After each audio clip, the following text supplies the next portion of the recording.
अस्सलाम वालेकुम जी, आप देख रहे हैं हालात और मैं हूं नौशेरवान और हस्बे मामूल मैं मौजूद हूं सीनियर सहाफ़ी सईद चौधरी साहब के साथ। सर कैसे मिजाज है? अल्हम्दुलिल्लाह फर्स्ट क्लास। सर एक तो बात जहां पे कल रुकी थी कि मौजूदा रजीम ने कश्मीर का सौदा कर दिया क्या इस पे, और दूसरा आपने पिछली वीडियो में बात की थी कि इमरान खान साहब को आर्मी चीफ का मुतबादल नहीं मिलना, तो इतनी बड़ी फौज में मुतबादल ढूंढना मुश्किल काम है यार जब एक्सटेंशन दी थी जनरल बाजवा को उस वक्त भी तो सारी फौज थी ना, बिल्कुल, बल्कि उस वक्त तो 27 के करीब ऐसे लेफ्टिनेंट जनरल्स थे जो अब रिटायर हो गए। ठीक है ना, बिल्कुल, तो एक अब 1 अप्रैल को भी रिटायर हो गए। ठीक है भाई मेरे ये उस वक्त ये कहते थे कि एक्सटेंशन की जो वजूहत बयान कर रहे थे कि पाकिस्तान हालत जंग में है और जर्नैल तब्दील नहीं होना चाहिए वगैरह वगैरह, ये वो तो हालात तो वही है। उस वक्त इन्होंने जो प्लान किया, जो प्लानिंग थी इनकी जी, वो ख्याल के किया जा रहा था कि जनरल बाजवा साहब और जनरल फैज हमीद साहब वो इमरान खान को लाने वाले हैं, एक पेज है जो भी है, सिलेक्टर्स जो हैं, हाँ जी, उनका बड़ा नुमाया नाम था बिल्कुल दोनों का। ठीक है। तो अब जब 29 नवंबर 2022 को रिटायर होंगे, हाँ जी, आपके बाजवा साहब जी, दूसरा टर्नओवर पूरा करके, हाँ जी, तो उस वक्त जो सीनियर तरीन बैच होगा ना, हाँ जी, लेफ्टिनेंट जनरल्स का, जी, उसमें जनरल साहर शमशाद मिर्जा साहब होंगे, जनरल अजहर अब्बास साहब होंगे, ठीक है, जनरल नमान महमूद साहब होंगे और चौथे होंगे जनरल फैज हमीद। ओके, ठीक है, और इनमें से यानी सीनियरिटी के वाइज जी, और इनमें से ही ख्याल किया जा रहा है कि एक ये चीफ ऑफ आर्मी स्टाफ होंगे और दूसरे chairman joint chiefs of staff committee. ठीक है, ऐसा ही होगा, ठीक है ना, 4 में से 2, तो 50-50 चांस तो है ना फैज हमीद साहब के, बिल्कुल, अगर उस वक्त तक हाँ जी, मामला चला जाता है। ठीक है, अब जो मौजूदा सूरत हाल है जनरल्स की, तो 8 अक्टूबर 2021 को इसी साल, एक तो अप्रैल में रिटायर हुए ना हाँ को, 4 जनरल रिटायर हो जाएंगे। ओके, ठीक है ना, अगर फौरी तब्दीली आती है तो उन 4 में से एक को बनाना पड़ेगा ना। अच्छा, हाँ जी, वो तो इनके कागजों में है ही नहीं था कि कबल इस वक्त तब्दीली का तो सोचे नहीं हुआ है। बिल्कुल बिल्कुल बिल्कुल। और 30 सितंबर 2022 को, ठीक है, यानी कि उनकी रिटायरमेंट से 1 माह पहले, 2 माह पहले, जनरल अब्दुल अजीज समेत 6 जर्नैल जो हैं वो भी रिटायर हो जाएंगे। ओके, यानी कि अब जो इनका प्लान था जी कि आखिरी बैच जो है, सीनियर मोस्ट बैच जो 29 नवंबर 2022 को होगा जी, उसमें से किसी को लेना है, तो फिर ये फार्मूला फिट नहीं आता।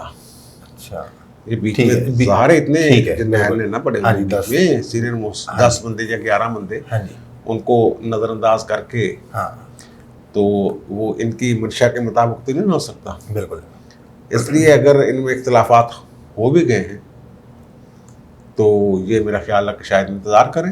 अच्छा, इख्तलाफात इस कदर कहा जा रहा है जी कि बढ़ गए हैं कि जो शहबाज शरीफ के बाहर जाने का जो मामला है और वो अहम पैगाम और फाइनल चीज़ें होने वाली हैं मियाँ नवाज शरीफ की मुशावरत से, हाँ जी, उस पर वो कर रहे हैं, जो राब्ताकार हैं उनके ज़रिए वो हो रहा है कि ये ठीक नहीं किया, मामला ठीक नहीं है, अच्छा, गड़बड़ कर दी आपने। तो ये एक मामला है। और उधर हमने कहा था कि नून लीग टिकटों की तैयारियां कर रही है इलेक्शन की, आज इजलास हुआ है उनका, टिकट होल्डर्स और जो उनके अरकान असम्बली हैं, वो भी एक तरह से आपकी खबर की तईद हो गई कि ये भाई वो अपनी तैयारी शैरी लगे हुए हैं। और वो ये भी है कि वो अगर एहतजाजी तहरीक वगैरह कोई चलानी पड़ती है, ठीक है, तो तगड़े रहो भाई। ओके, तैयारी। अच्छा, अब आते हैं कश्मीर वाले। कश्मीर वाले इशू पे यूनाइटेड नेशंस ने जो मकबूजा कश्मीर है उसकी डेमोग्राफी जो चेंज कर रहे हैं, उस पर एक रिपोर्ट जारी कर दी है। ठीक है, वो अगस्त 2019 को उन्होंने उसका स्टेटस चेंज किया था, बिल्कुल, और उसको एक अपनी स्टेट या सूबा डिक्लेयर कर दिया था और कहा था कि वही जो होगा। तो उस वक्त भी हमने ये कहा था कि उनका मकसद ये है कि वहाँ आबादी का तनासब बदल दें मुसलमानों की। जम्मू में तो पहले ही वो, हाँ जी, कश्मीर में वो कर चुके हैं। कर दें वो उनको। ठीक है, ठीक है।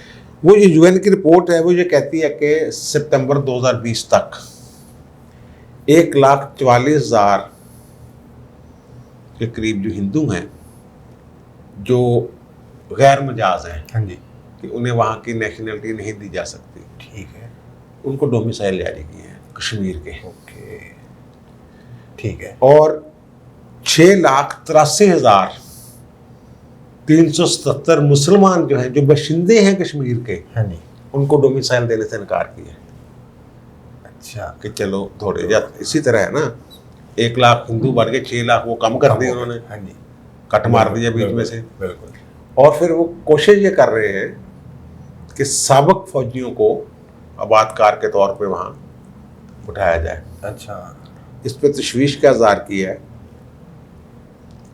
यूएन ने भी, और तशवीश का इज़हार किया है यूनाइटेड किंगडम ने भी, बरतानिया ने भी। ठीक है, लेकिन ये कोई ऐसी बात नहीं है, ठीक है, वो अपने लगे हुए हैं। और हम ये कहते हैं कि जनाब 35 हाँ के जी, तहत ही बात कर रहे हैं ना, बिल्कुल बिल्कुल। कि वो बड़ा तकलीफ दे है जनाब, हमारे जो वज़ीर शामिल ख़ारिजा शामिल हैं भी। वो इस पे शोर मचा रहे हैं। बिल्कुल, जो तकलीफ दे बात ये है हाँ जी, कि जो भारत की लॉबी है, जो लॉबिंग करने वाले ग्रुप हैं जी, अमेरिका में, हाँ जी, यूएसए में, वो ये कह रहे हैं कि जो चेंज हो गया है हाँ जी, मकबूजा कश्मीर का स्टेटस, उसको तस्लीम कर लें आप। अच्छा, ये पाकिस्तानी जो हैं लॉबी, ये हल्की सी लॉबी है, कोई नहीं है। जो बाइडेन के आने के बाद, जो बाइडेन के सामने ये मामला गया था, ठीक है, तो फरवरी में उन्होंने इस बाबत वज़ारत ख़ारिजा के ज़रिए ये कहा था कि कश्मीर पर पॉलिसी हमारी चेंज नहीं हुई, हाँ जी, फरवरी इसी 2021 को। ठीक है, और उन्होंने कहा कि जो इंडिया के ज़ेर तसल्लुत कश्मीर और पाकिस्तान के ज़ेर तसल्लुत कश्मीर, हम इनको मतनाज़ा इलाका ही समझते हैं। ठीक है, उन्होंने ये कहा। हाँ जी, अब इंडियन लॉबी ये कह रही है कि पाकिस्तानी हुकूमत ने इनडायरेक्टली या खुफिया तौर पे या खामोशी से हमारे इक़दाम को तस्लीम कर लिया है कि जो कश्मीर हमारा हाँ है जी, वो हमारा है। ठीक है, पाकिस्तान इस पे उन्होंने खामोशी से इस बात को तस्लीम कर लिए।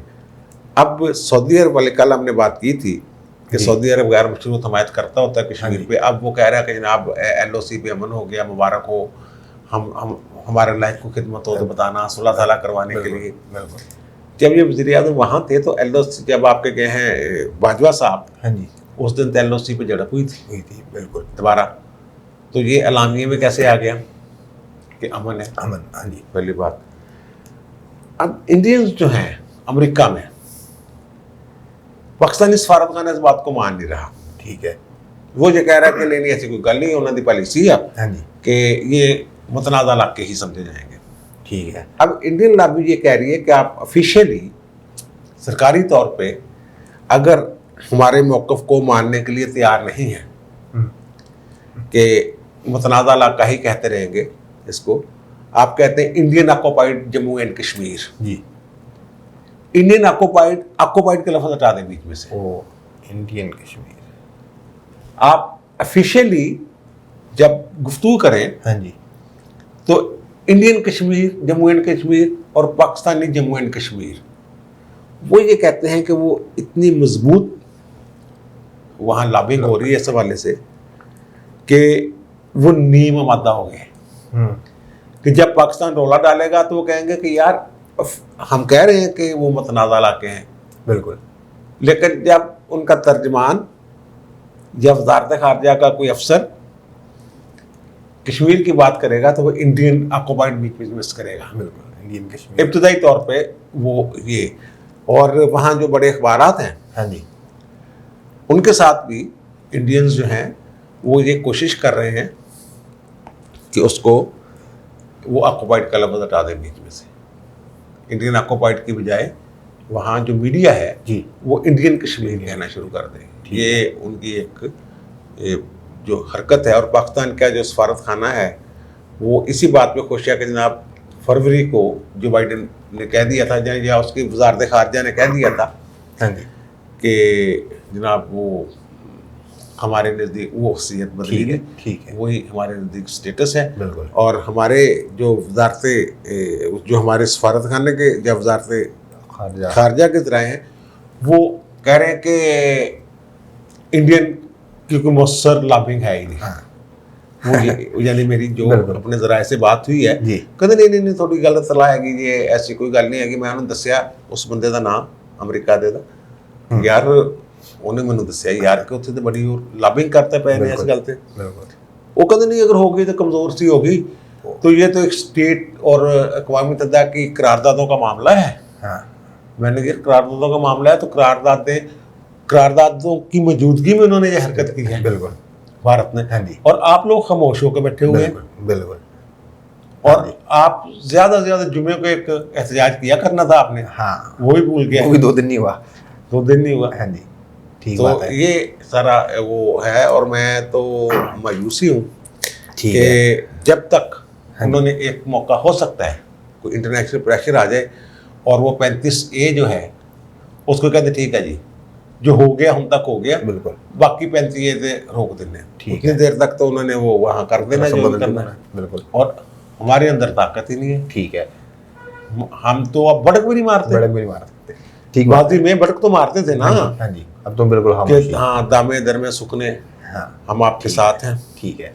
और जेलों में जो हुर्रियत पसंद है, हाँ जी, उनका वो ठीक है। जो मकबूजा कश्मीर में जो हुर्रियत पसंद है, हाँ जी, तो वो उनके साथ जो सलूक हो रहा है, और वो कोरोना का कोई टेंशन नहीं, वो तो चक्कर इनमें है कि वो इनको कुछ हो जाए ऐसे, वही बस तभी मोह ज़ाहिर कर दें। कुछ आ जाए। ठीक है सर, इन दोनों मामलों से जुड़े हुए ना काफ़ी सारे सवालात हमारे व्यूअर्स के, लेकिन मैंने इसलिए उन पर बात नहीं की, मैंने कहा क्योंकि मैं चाहता हूँ कि आप शुमाली इलाका ना जाएं, बल्कि हम कल परसों तरसों हर रोज़ वीडियो करते रहें। हाँ। अब वो बातें ही चल रही हैं कि बाजवा साहब की एक्सटेंशन हुई थी कि मुल्क हालत जंग में, हुन कश्मीर भी चला गया, हुन तो छड़ दो एक्सटेंशन, यानी अब तो रिवर्स हो जाना चाहिए वो मामला।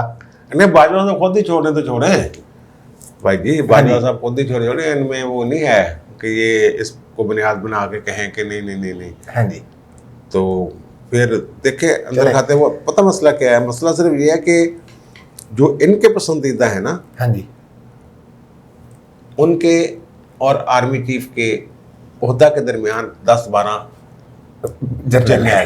ठीक है, तो वो तो फिर एक बड़ा ही मसला पैदा हो जाएगा ना, इसलिए ये फंसे हुए हैं थोड़े से। ठीक है, यानी कि इनके ज़ियाउद्दीन भट्ट साहब के साथ नीचे हैं। हाँ, मामला जो है काफ़ी ठीक है, ओके हो गया सर। हमारे एक और सब्सक्राइबर ने ज़हूर इलाई साहब, उन्होंने कहा है जी चीटिंग नहीं करनी। मेरा सवाल लाजमी पूछना चौधरी साहब से। सवाल ये है उनका कि हामिद खान ने अपनी किताब में फवाद चौधरी के बारे में जो बातें कही हैं क्या वो दुरुस्त हैं? आपसे इसलिए पूछा है क्योंकि आप लाहौर हाई कोर्ट के इंसाइक्लोपीडिया हैं। अच्छा यार, मसला ये है कि हामिद खान साहब ने जो अपनी किताब लिखी है ना जी, उसमें उन्होंने कहा कि जब Iftikhar Hussain Chaudhry chief justice Lahore High Court थे, हाँ जी, तो उस वक्त ये बड़ा चर्चा था कि फवाद चौधरी साहब जो हैं वो माल बनाते हैं उनके नाम पे। ठीक है, फवाद चौधरी साहब को अगर इस पे एतराज़ है जी जी, तो वो हामिद खान पे दावा शावा ठोक देते, लिखा हुआ है बिल्कुल। और वो मुकर भी नहीं रहे। हामिद खान साहब से उसके बाद मेरी बात हुई है कई दफ़ा इस मौजू पे, तो उन्होंने कहा भाई जो इम्प्रेशन था उस वक्त मैंने लिख दिया है। तो फिर मुझे उन्होंने कहा कि तेन तो पता ही है। ठीक है, ये इम्प्रेशन का लफ्ज़ मैं शायद गलत लिख गया, हाँ। असल तो है ही इंज सी ना। ओके, इनका एक ना वो मैं एक दिलचस्प वाक़या है, जी जी, तो आप क्योंकि टाइम ज़्यादा हो गया मेरा ख्याल, तो कल पे रख लें। ठीक है सर, कल कर लेते वाक़या है ठीक है, कि कैसे ये एक अदालत में पेश हुए ठीक है, और अब वो सुप्रीम कोर्ट के जज हैं ओह और वो हाई कोर्ट के चीफ जस्टिस भी रहे हैं। ठीक है, उनकी अदालत में वाक़या पेश आया था और इनकी जो क्लास हुई थी वहाँ, हाँ जी, जो हामिद खान ने कहा है जी जी, इसी तनाज़र में ठीक है, इनकी क्लास हुई थी और अच्छी खासी हुई थी वो, ठीक है। और फिर ये छोड़ के भाग गए थे केस, ओके, उस पे फिर हम कल बात कल नहीं आज शाम को सर, यानी इससे अगली वीडियो में पहली फुर्सत में। चलो ऐसे कर लेते हैं ठीक जैसा है। यार। ठीक है जी, आपने सुन ली तमाम मामला में चौधरी साहब की राय। आपकी क्या राय है कमेंट्स में जरूर बताइएगा। आपसे मुलाकात होगी अगली वीडियो में और फवाद चौधरी साहब का दिलचस्प वाक़या भी सुनेंगे उसमें। तब तक के लिए अल्लाह हाफ़िज़।